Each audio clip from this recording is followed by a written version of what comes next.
Hello and welcome to the final stretch of the Blade Runner analysis videos. In the last two videos of this analysis, I will be broadly covering the last half of the film. Not as a play-by-play like in earlier episodes, but more in the terms of the general themes, as I found a couple of things that I think are really interesting that I haven't heard other people talk about. One of them is my own take on Deckard being a replicant. After Deckard kills Zora, Deckard is clearly at the darkest point in the film. He's going through the dark night of his soul.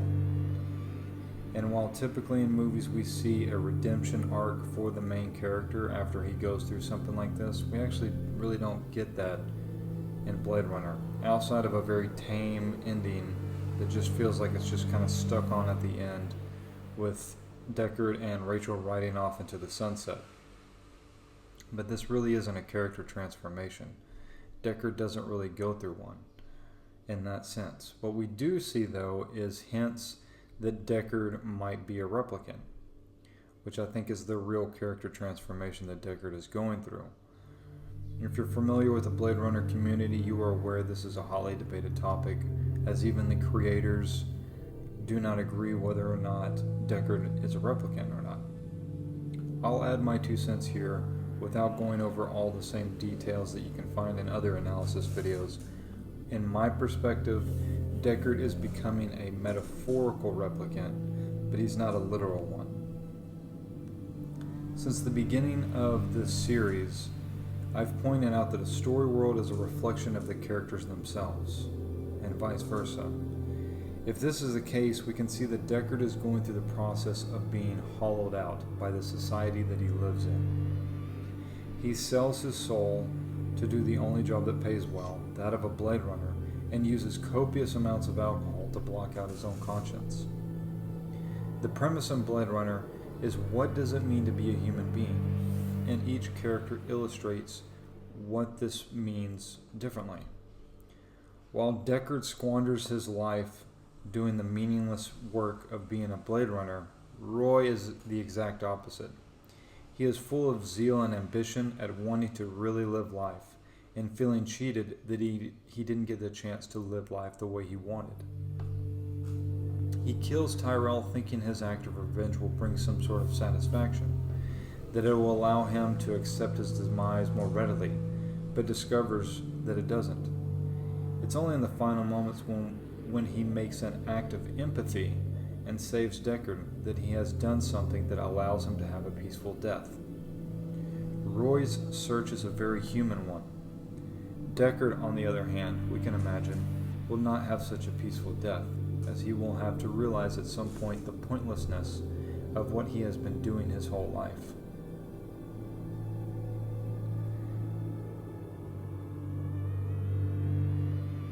The last half of the movie could be summed up as a role reversal of prey and predator in various forms. The humans have preyed on the replicants as slaves, and the replicants want them to know how that feels. Now it's their turn. We see this first in the battle with Leon, as he clearly has the upper hand. And we see a similar prey versus predator situation when we see Deckard make advances on Rachel that Rachel clearly does not want. Shortly after this, we rejoin Pris and Sebastian at the Bradbury apartment, and we find out that Pris, after scheming her way into Sebastian's home, has invited Roy into Sebastian's apartment. As Sebastian wakes up to find the 2 replicants in his apartment, Roy then intimidates him into taking him to Tyrell. Confronting Tyrell, Roy demands that an alteration be made so that his life could be extended past the 4 years. Watching this scene, Sebastian sits in the background, and we get subtle acting in this scene that adds another layer to the story. Sebastian seems to vicariously get off on Roy challenging Tyrell, as if he would never have the courage to do the same thing. When Tyrell rebukes Roy's pleas to extend his life, we get the sense that this is a very similar conversation to the ones Tyrell and Sebastian may have had. The star that burns the brightest burns half as long, Tyrell says. His fatherly warmth, as fake as the candles laid around his opulent white and gold apartment. Could this not also be applied to Sebastian? We could see a situation where Sebastian and Tyrell have had a similar conversation, with Tyrell manipulating the brilliant young engineer who helped build the replicants in the first place.